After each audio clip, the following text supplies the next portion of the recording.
Welcome to the Deep Dive, the only place where we take that complex stack of source material, cut it open, and really give you the essential blueprint. Today, we are tearing into the real estate ecosystem. We're talking about that transformative power, turning abstract value, sometimes just a vacant lot or maybe a tired old building, into the actual tangible structures that shape our daily lives, the places that define our cities. Yeah, it's way more than just bricks and mortar, isn't it? It's this um, immense organizational effort.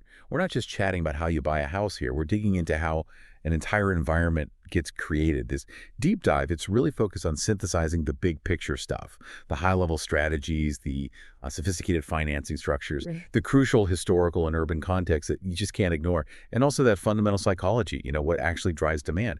Our mission really is to decode the mechanics, the risk, the reward, the sophisticated stuff that leads to the creation of the built world all around you.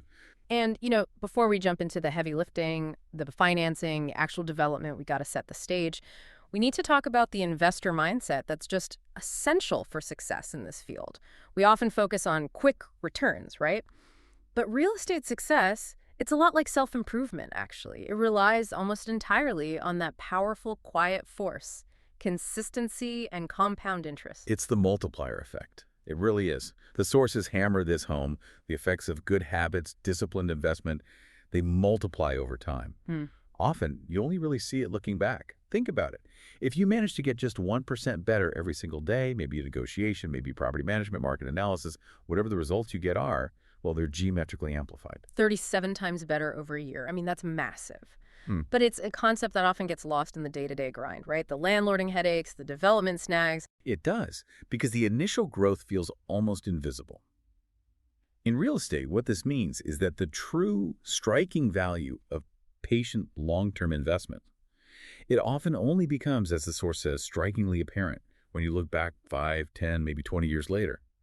Those consistent small actions, like acquiring properties with decent cash flow, diligently collecting rent, applying disciplined maintenance, they're acting like compound interest on your actual physical assets and your growing equity. You really need that long-term vision to push through the immediate frustrations, like a leaky roof or, a difficult tenant. That really reframes the whole idea of waiting and diligence. It means the frustration of those daily calls, those problems, it's actually working for you, like this invisible growth engine humming in the background. Okay, let's channel that patience then and jump into section 1, the foundation of real estate strategy and acquisition. So when an investor first dips their toes in, they're basically faced with two main paths, right? And these paths pretty much define their whole approach. That's right. On one hand, you've got flipping. That's buying and selling for a quick profit. Usually involves significant renovation or maybe repositioning the asset somehow. Then on the other side, there's buy and hold. And that strategy is purely focused on long-term wealth accumulation, building wealth through cash flow and appreciation over time. Flipping sounds like the exciting one, maybe, the high adrenaline, short-term cash injection. But the source material is really clear. This takes significant skill and, frankly, a serious full-time commitment. Why such a high barrier to entry? Well, because flipping is fundamentally a performance game. It's based on speed and accuracy. You have to be a really proficient project manager. The criteria are just brutal. The final sale price must, and I mean must, significantly exceed all your costs. Acquisition, renovation, holding costs, everything. And critically, speed is everything. You've got to mitigate market risk. Yeah. If your plan for a 6-month flip suddenly stretches into 12 months because of, say, contractor delays or permitting issues, well, even a small dip in the market can completely wipe out your entire profit margin. It's a really common mistake for people who underestimate how long the construction part actually takes. Right.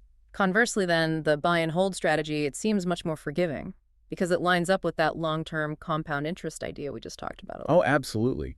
It requires less specialized skill, at least in the short term, because time becomes your greatest defense, or ally, really. The focus is simpler, too, and it's purely financial. Does the monthly rent coming in exceed all the expenses going out?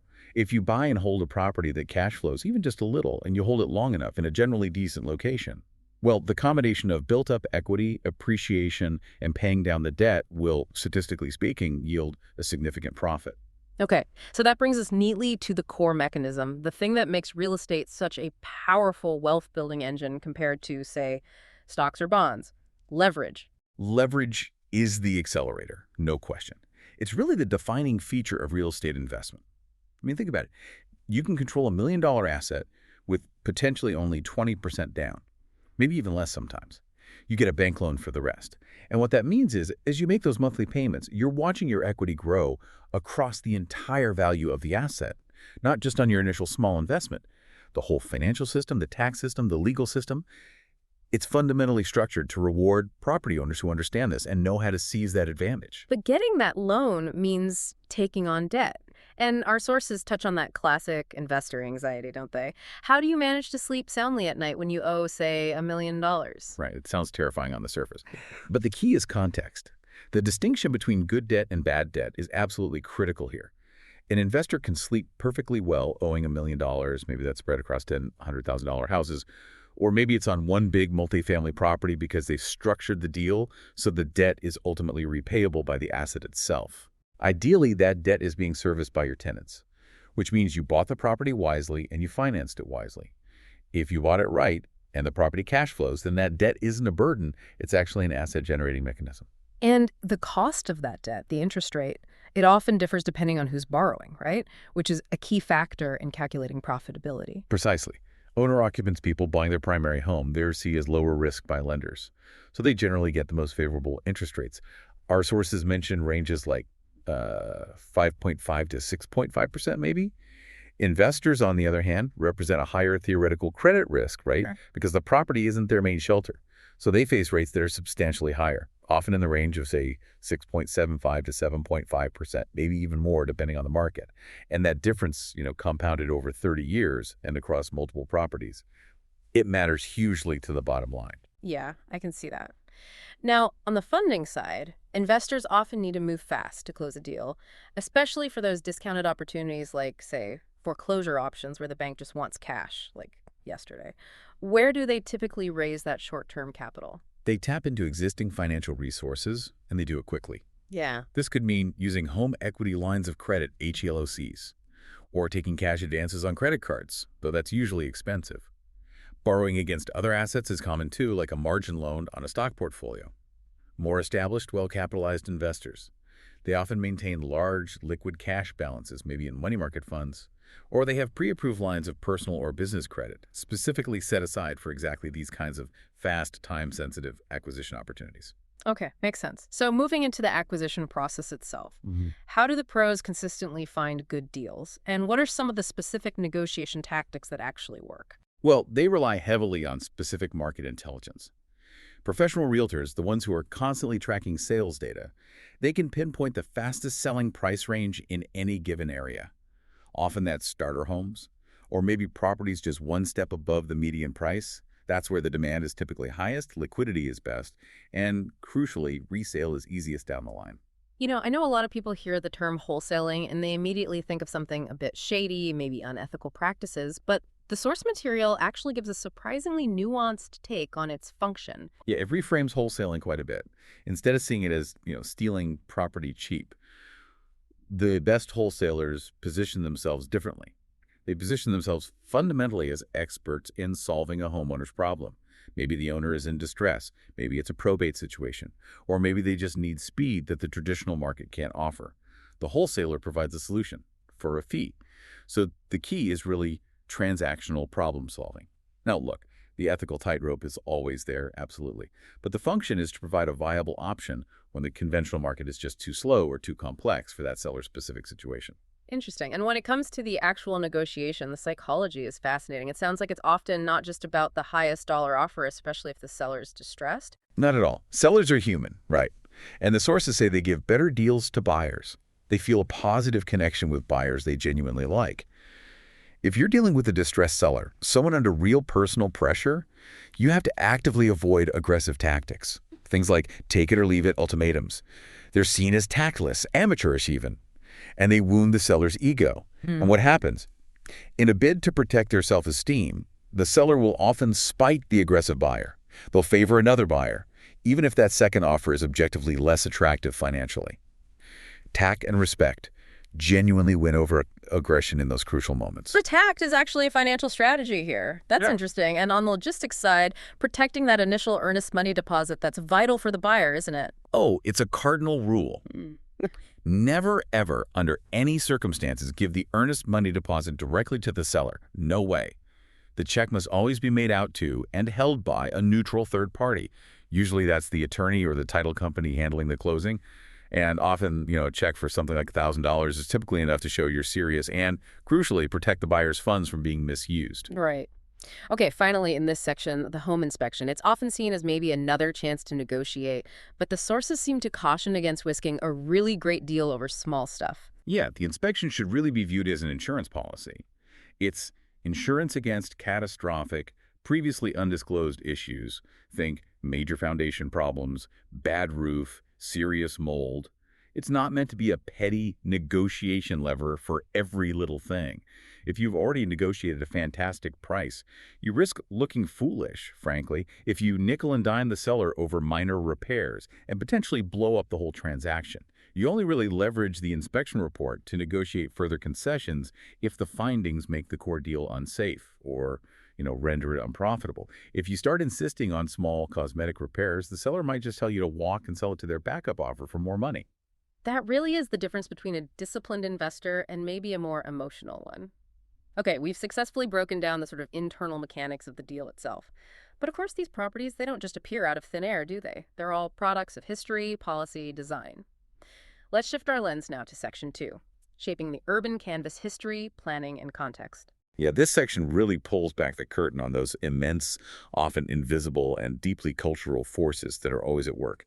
The policies, the cultural ideals, they determine what gets built, where it gets built, and how it gets built. Yeah. And maybe the single most distinguishing feature of American metropolitan areas compared to, say, Europe is their low residential density and the sprawl that results from that. This sprawl, it does feel uniquely American, doesn't it? Why did the U.S. develop this way? What led to those massive low-density suburbs we see everywhere? Well, it seems to have resulted primarily from the privatization of American life. It's centered around this powerful cultural aspiration, especially for the middle class, to live in a fully detached home, separated from neighbors, surrounded by a private, often purely ornamental yard. Our sources cite data showing that back in 1980, nearly 57.3 million dwelling units in the country were single-family detached homes. That's huge. The U.S. is perhaps the only major nation where owning a private house has been brought reliably within reach of the broad middle class. And this wasn't just the market deciding, was it? Developers benefited massively from government policies, especially after World War II, which basically underwrote this whole suburban ideal. Oh, absolutely. The federal government essentially stepped in and absorbed a huge chunk of the risk. It turned housing into this massive, stable industry. Key policies included creating long-term amortized mortgages that made the monthly payments affordable for average families. And, crucially, the government started ensuring residential construction through programs like the FHA and VA loans. Right. By having the government backstop the risk of default, banks were suddenly incentivized to lend money at a huge scale. This provided a massive boost to speculative builders and really cemented the preference for segregated, low-density suburbs spreading far outside the traditional city centers. And this low-density, segregated pattern, it requires pretty strict municipal control, doesn't it? Which brings us right to the core idea of zoning. Exactly. Traditional U.S. zoning, its sort of structural core, is built entirely on the separation of land uses. You have residential zones, commercial zones, industrial zones, and they kept apart. Zoning dictates what activities are permitted in what specific location. For a developer, understanding this isn't just important, it's non-negotiable. Failure to comply with the permitted uses or maybe the mandated density limits, that is the fastest, surest way to doom your development application. You'll lose millions in holding costs and permitting fees while you try to fix it, if you even can. But that impulse to separate activities, it wasn't just imposed by city planners from the top down, was it? It seems it also evolved from within the American domestic ideal itself. That's a really fascinating insight from the sources, yeah. The actual interior layout of the typical middle-class home evolved over time to increasingly separate public spaces from private spaces. So, typically bedrooms upstairs, dining and living rooms downstairs. And a subtle but really powerful illustration of this cultural shift was the gradual elimination of the wall between the kitchen and the dining room. How did removing an architectural wall end up cementing a cultural idea? That seems like a stretch. Well, think about it historically. In older, maybe denser house layouts, the dining room, or sometimes even the front parlor, could occasionally be used flexibly. Maybe it was rented out as a bedroom for extra income or used for some small-scale home-based business. The shift towards a more open plan layout, particularly between the kitchen and dining area, minimized this possibility. It subtly reinforced this powerful cultural notion that generating income or conducting any kind of commercial activity was somehow incompatible with good, modern, middle-class homemaking. The home became, both legally through zoning and physically through design, this kind of sanctuary for social reproduction, completely separate from economic production. Wow, that is a profound connection architecture, physically reflecting social ideology. Speaking of architecture, let's briefly touch on how different design styles reflected function and even emotion throughout American history. Sure. Early on, you see really clear functional and regional differences. Southern colonial houses, for example, they often use brick made from local southern clay, and they typically place chimneys at the gable ends of the house. That placement helps dissipate heat efficiently in a hot climate. That's a direct contrast to, say, New England colonial homes, which often used massive central chimneys designed specifically for heat retention during those brutal northern winters. Form followed function, but also climate. Then, moving forward into the mid-19th century, we start seeing styles that were maybe less about pure utility and more about evoking feeling, beauty. Exactly. This is the era of the picturesque movement. It was championed by influential writers and designers like Andrew Jackson Downing. Styles like the Italian villa, which was popular roughly between 1845 and 1870, they emphasize things like irregular design, asymmetrical shapes, bold roof lines, sometimes even tall towers or campaniles. Shady asymmetrical balconies became common too. And these elements weren't just purely decorative additions. They were often designed very specifically to create a visual experience for the occupant's. The sources call it the enjoyment of vistas, and to evoke an emotional response, the feeling of the beautiful or picturesque in the person looking at or living in the house. This emphasis on the psychological effect, it leads us to a really crucial point about modern development, doesn't it? True functional architecture has to consider more than just the physical space. Precisely. One source makes a great argument. A building is often considered poor quality, not necessarily because it looks too modern, but perhaps because it's not modern enough. What they mean by that is maybe it's inefficiently planned or badly constructed, or it just fails to adapt to the actual user's needs. True functional design, they argue, has to fully consider the psychological and emotional needs of the client or resident. It needs to provide comfort, utility, and a sense of context, rather than just stripping everything down to raw, sometimes intimidating, minimalist aesthetics. Fascinating stuff. Okay, now that we have a better handle on the historical, the policy, and the design context, it's the forces that govern what gets built and where, let's dive into the core financial risk. Yeah. Section 3, the developer's math valuation, risk, and capital. Right, this is where we really see the intense analysis, the number crunching required to justify the massive, often multi-million-dollar risks that developers routinely undertake. And historically, it seems there was some pretty sophisticated, though maybe ethically questionable, mechanisms used to inflate the paper value of a building immediately after construction, usually centered around appraisals based on projected income. Yeah, tell us about that historical scheme you mentioned, where a building could somehow be instantly valued at, say, 50% more than its actual construction cost. How on earth did that work? Well, it was a brilliant, highly leveraged scheme, often used for large commercial or multifamily projects back in the day. Imagine a typical building costing, say, $1 million to build, including all the financing costs. The promoters would immediately go out and commission an appraised value, but not based on what similar buildings sold for. Instead, it was based on the capitalized expected rental income the building was projected to generate. So they might get an appraisal saying the building was worth $1.5 million on paper. Because the paper value is now $1.5 million, the builders could then float a bond issue, basically issue debt, for almost the entire original construction cost of $1 million. Wow. So they essentially financed 100% of the cost through debt. That sounds incredibly risky, but they still own the building. They retain the equity, exactly. They spent $1 million to build it. They immediately floated $1 million in bonds to cover that cost. And they were left holding $500,000 in pure paper equity on a $1.5 million valued asset, all without investing a single cent of their own capital up front. In some cases, if the bonds sold at a premium, the promoters might even walk away with a small cash profit right after construction while still retaining the ownership, the equity that they never actually paid for. That whole system just highlights the absolute fundamental importance of understanding valuation metrics, doesn't it? Which brings us directly to capitalization rates, or cap rates. Yeah, cap rates are really the bedrock of comparing commercial properties. They allow investors to quickly gauge the potential return on a property relative to its price. They're calculated using net operating income, or NOI, And NOI is strictly defined as the property's income minus all of its operating expenses, things like property taxes, insurance, management fees, utilities, repairs. But here's the critical distinction.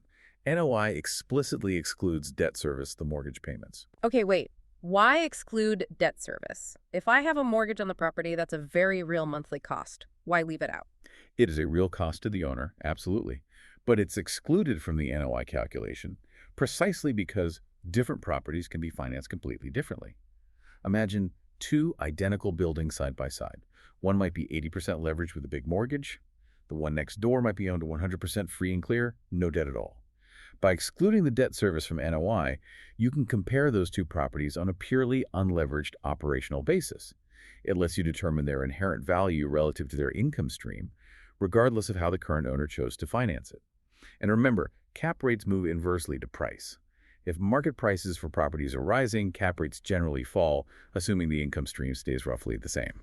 Got it. And when we're talking about valuing large publicly traded real estate vehicles like REITs, real estate investment trusts, we basically ditch the standard price to earnings PE ratio that you'd use for regular stocks. Yeah, we have to. PE ratios are pretty inadequate for REITs for a couple of reasons. First, REITs aren't just isolated investments. They're operating businesses. They have enterprise value. Second, and maybe more importantly, REITs pass through massive non-cash deductions to their shareholders, particularly depreciation. This artificially lowers their reported earnings under standard accounting rules, but it doesn't actually affect the real cash flow coming into the business. Therefore, sophisticated investors prefer using PFFO, which stands for price to funds from operations ratios. FFO adjusts for depreciation and other non-cash items, so it gives you a much better picture of the true market value of the REIT as an ongoing cash-generating business. Okay, let's pivot back to the practical side, managing construction and rehab costs. I imagine new investors are always looking for simple, universal shortcuts here, like a rule of thumb. Which is often a direct path to financial ruin. Estimating rehab costs based purely on shortcuts, like using a generalized per-room renovation cost, maybe asking, how much does a typical kitchen renovation cost? It's just totally inadequate. You need far more detailed information. What's the structural context? What are local labor rates right now? What level of finishes are we talking about? Budgeting in construction and rehab is always hyper-specific and incredibly complex. Yeah, it sounds like it's the hidden costs, the friction costs, the preparation work. That's what usually blows up a newbie's budget. Absolutely. Costs must fully account for all that necessary prep work. If you're planning to paint the exterior of a house, you can't just budget for the paint itself.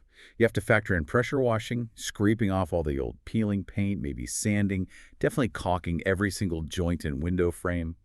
Or if you're running new electrical wires inside, the cost has to include not only the electrician's time and the wire itself, but also the time and materials required to repair all the minor sheetrock damage that inevitably happens when you're fishing those wires through existing walls.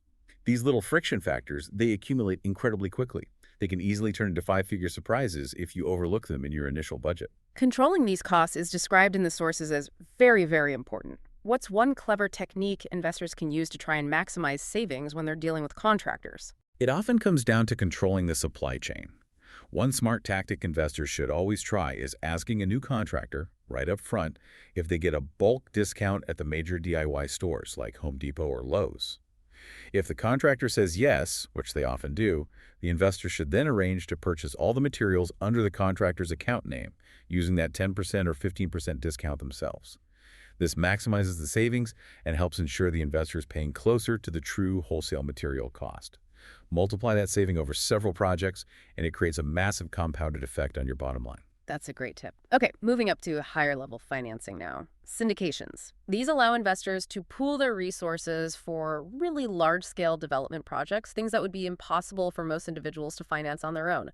How are these typically structured, and what's the regulatory environment like? Right, syndications are a common vehicle. They often raise capital using specific legal exemptions provided by the Securities and Exchange Commission, the SEC. The most notable one is probably Rule 506B. This is a really powerful exemption because it allows the sponsors, the people putting the deal together, to raise an unlimited amount of money from an unlimited number of accredited investors. That's the key qualifier, accredited investors. However, under 506B, they are strictly restricted from using general solicitation. That means no public advertising, no widely promoted seminars to find those investors. It has to be based on pre-existing relationships. Now, if you're an investor looking at one of these deals, you absolutely must scrutinize the sponsor's track record, their strategy for the property, their cash flow projections, and crucially, make sure they are budgeting enough money for capital reserve funds. You need reserves to handle unexpected major maintenance down the road, a new roof, HVAC replacement, things like that. I find the tax strategies available in real estate to be one of the most compelling reasons people get involved. Let's talk about that fantastic mechanism for finally unlocking accumulated rental losses. How does that work? Yes, this is a massive advantage that many new or passive investors completely overlook. Let's say you own a rental property, and over several years it generated tax losses, maybe due to depreciation or high expenses, but you couldn't actually claim those losses on your tax return each year, perhaps because your regular W-2 income was too high to qualify under the passive activity loss rules. Those losses don't just vanish into thin air. They get suspended, carried forward year after year. Now, here's the magic. When you eventually sell that rental property, all those accumulated suspended losses from prior years can suddenly be unlocked. They can be used in the year of the sale to offset not just gains from the sale itself, but also other non-rental income like your W-2 salary or capital gains from stock sales. Wow. So if I had, say, $30,000 in suspended losses built up over 5 years, selling that property essentially acts as a tax shield. It could reduce my taxable income from my regular job that year by the full $30,000. Precisely. That single maneuver can save you significant tax dollars, easily $10,000, $12,000, maybe more in federal and state taxes in that 1 year.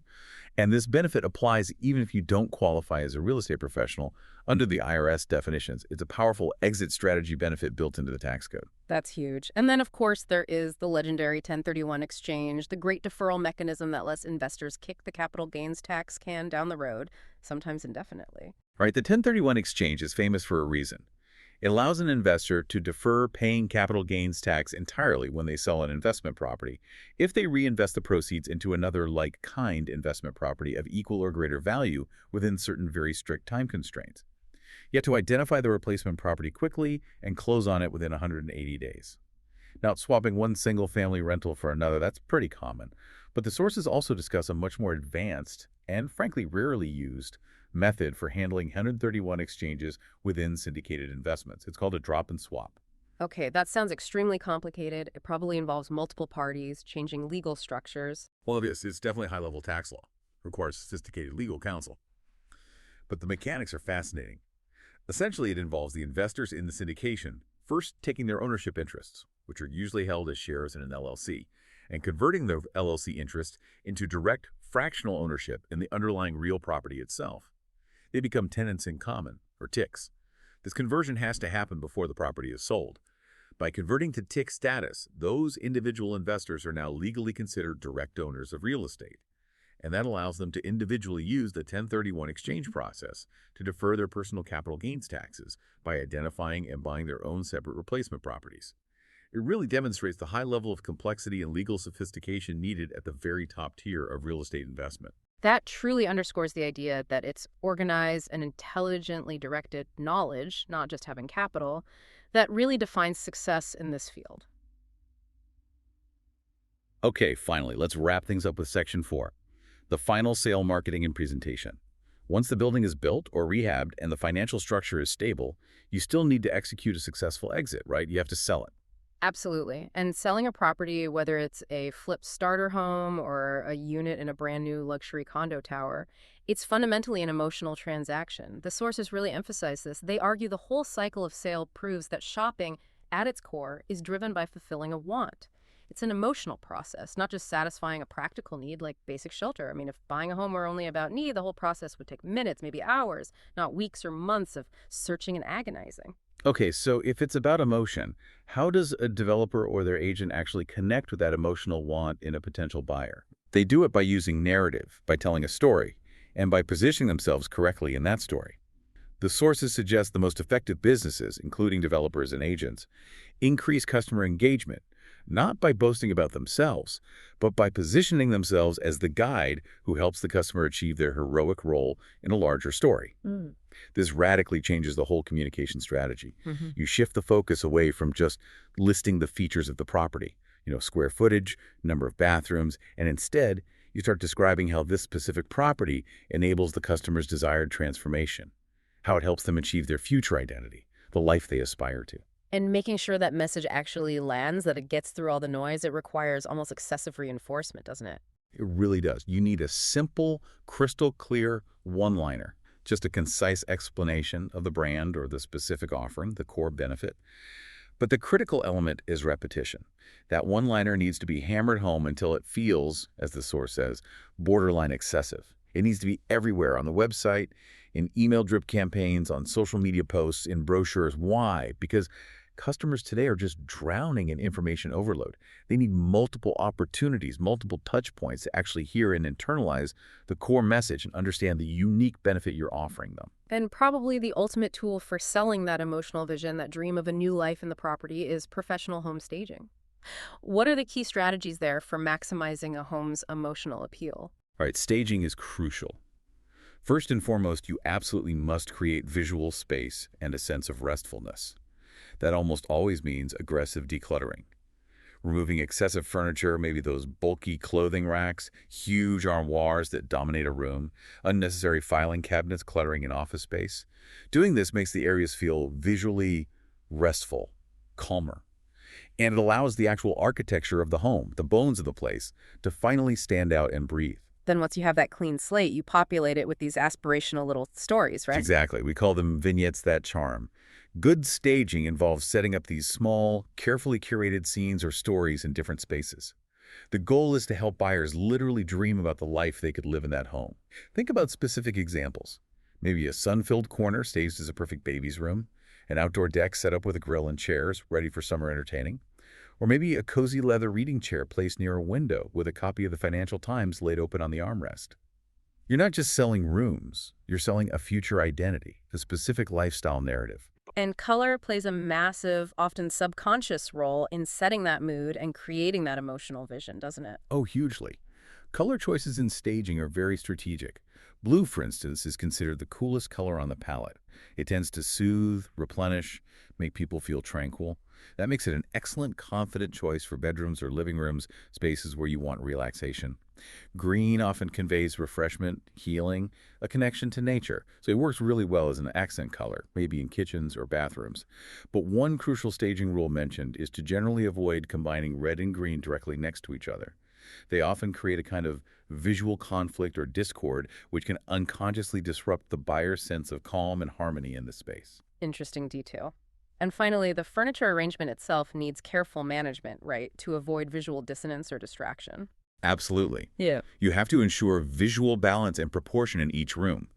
The sources give a great memorable example. If you have a huge, bulky, black leather sofa flanked by two tiny, delicate little cane chairs, that creates a jarringly unbalanced arrangement.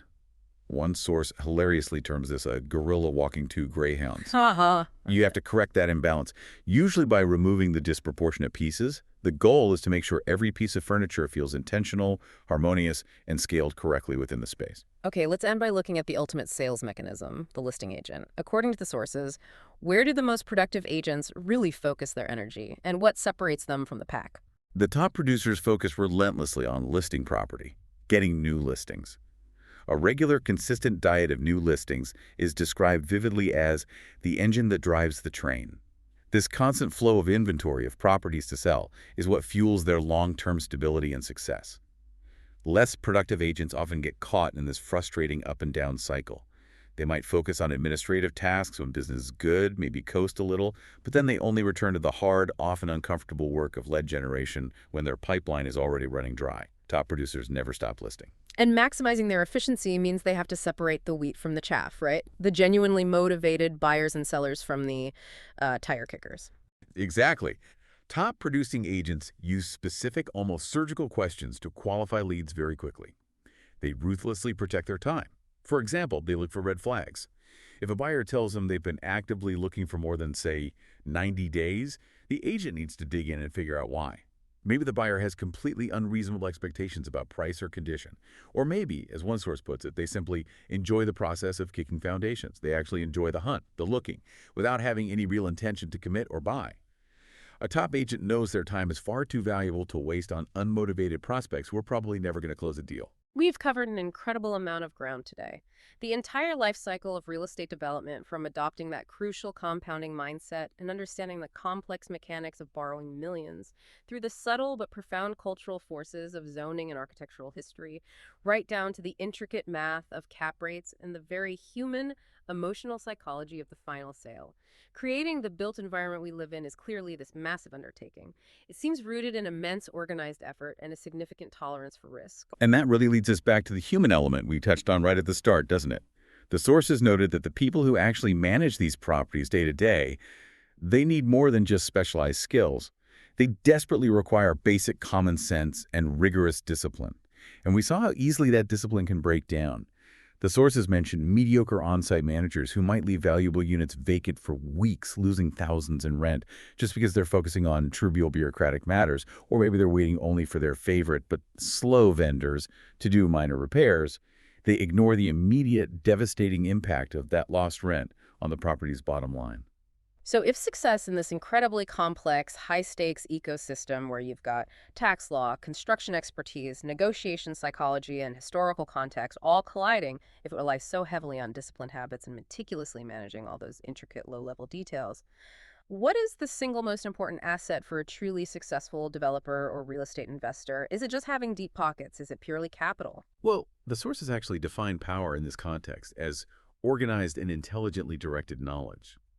And when you really consider the sheer breadth and depth of expertise required to successfully navigate this entire cycle we've discussed, everything from structuring a complex drop-and-swap 1031 exchange involving multiple lawyers to understanding the subtle psychology needed to negotiate with a distressed seller without wounding their ego, to meticulously controlling those tiny, seemingly insignificant friction costs on a rehab project.